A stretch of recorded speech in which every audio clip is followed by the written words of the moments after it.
Hi hello welcome back to cook with Sherbani. నేను మీ కవిత దేవరాజ్. ఈరోజు మనం తెలంగాణ ఫంక్షన్స్లో రెగ్యులర్గా చేసే రెడ్ చికెన్ అండి.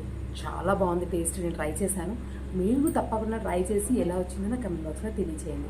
నా ఛానల్ని ఇప్పటివరకు సబ్స్క్రైబ్ చేయని వాళ్ళు తప్పకుండా సబ్స్క్రైబ్ చేసి పక్కన ఉన్న బెల్ ఐకాన్ని యాక్టివేట్ చేసుకోండి. ఓకేనా ఫ్రెండ్స్? ఆల్రెడీ సబ్స్క్రైబర్స్ తప్పకుండా ఛానల్ని లైక్ చేసేసి మీ ఫ్రెండ్స్కి షేర్ చేయండి. ఓకేనా? ఫేస్బుక్ ఇన్స్టాగ్రామ్లో ఫాలో అవ్వడం మాత్రం మర్చిపోతే. ఓకేనా? ఆనియన్, పచ్చిమిర్చి, కరివేపాకు, కొత్తిమీర, చికెన్. ఇది 1 కేజీ చికెన్.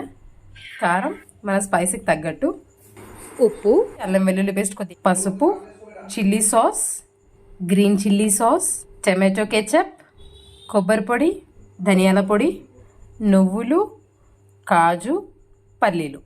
వీటి మూడింటిని పేస్ట్ చేసుకోవాలి.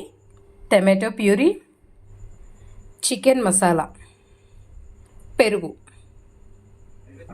నూనె. నేను orange red colour food colour వాడుతున్నాను. స్టవ్ మీద పాన్ పెట్టుకొని ఆయిల్ వేసుకోవాలి. ఆయిల్ కొంచెం ఎక్కువే పడుతుంది దీనికి. సన్నగా తరిగిన ఉల్లిపాయ వేసేసుకొని బాగా మగ్గించుకోవాలి. ఇది ఎంత మగ్గించుకోవాలంటే కొద్దిగా సాల్ట్ వేసేసుకుంటే త్వరగా మగ్గిపోతుంది. మనకు ట్రాన్స్పరెన్స్ అయ్యే వరకు వేసేసుకోవాలి. ఇప్పుడు దీంట్లో అల్లం వెల్లుల్లి పేస్ట్, ఇది నాన్ వెజ్ కాబట్టి నేను ఒక 3 స్పూన్లంతా అల్లం వెల్లుల్లి పేస్ట్ వేసుకున్నాను. దాని పచ్చివాసన పోయే వరకు బాగా మగ్గించుకొని తర్వాత దీంట్లో 1 స్పూన్ వరకు పసుపు వేసుకున్నాను. కారం ఒక 5 స్పూన్ల వరకు వేసుకున్నాను. ఈ టైంలో మనకు కారం వేస్తే కలర్ చాలా బాగా వస్తుంది.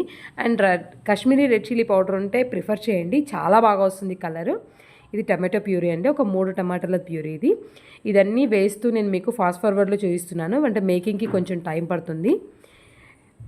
Red chilli sauce, green chilli sauce and tomato ketchup ఇవి వేసేసుకొని బాగా కలిపేసుకోవాలి. ఇది వేస్తూ మనం కలుపుకుంటూ ఉంటే మనకి వేగిపోతుంది కదా, చూసారా ఆయిల్ పైకి వస్తుంది కూడా, అలా వస్తూ ఉంటుందన్నమాట. ఇంగ్రీడియంట్స్ అన్నీ నేను మీకు స్క్రీన్ పైన మెన్షన్ చేస్తున్నాను. నేను 2 కప్స్ పెరుగు తీసుకున్నాను. వీటన్నిటిని వేసేసుకొని బాగా కలిపేసుకొని చికెన్ వేసేసుకొని బాగా కలిపేసుకొని కొంచెం వాటర్ వేసుకోవాలి. దీంట్లో ఫుడ్ కలర్ నేను యాక్చువల్లీ చెప్పాను కదా, కాశ్మీర్ రెడ్ చిల్లీ పౌడర్ అంటే అవసరం లేదు, బట్ నేను కొంచెం ఫుడ్ కలర్ వాడుతున్నాను. చూసారా ఆయిల్ అంతా పైకి తేలింది. మధ్య మధ్యలో కలుపుతూ ఉండాలండి, లేదంటే మాడిపోతుంది. అయిపోయిందండి చికెన్. లాస్ట్లో మనం పచ్చిమిర్చి, కరివేపాకు ఉంది కదా, అవి వేసుకొని బాగా కలిపేసుకొని ఒకసారి ఆఫ్ చేసేసి సర్వ్ చేసుకుంటే సరిపోతుందండి. చూసారా అసలు ఎంత గుమగుమలాడుతున్నాయంటే చెప్పలేం. చూసారా లుక్కి లుక్, టేస్ట్కి టేస్ట్. తప్పకుండా ట్రై చేయండి ఫ్రెండ్స్. నా ఛానల్ని సబ్స్క్రైబ్ చేసి లైక్ చేసి షేర్ చేయడం మాత్రం మర్చిపోవద్దు. ఎలా వచ్చిందో కామెంట్ చేయడం మాత్రం మర్చిపోవద్దు. ఫేస్బుక్ అండ్ ఇన్స్టాలో ఫాలో అయిపోండి.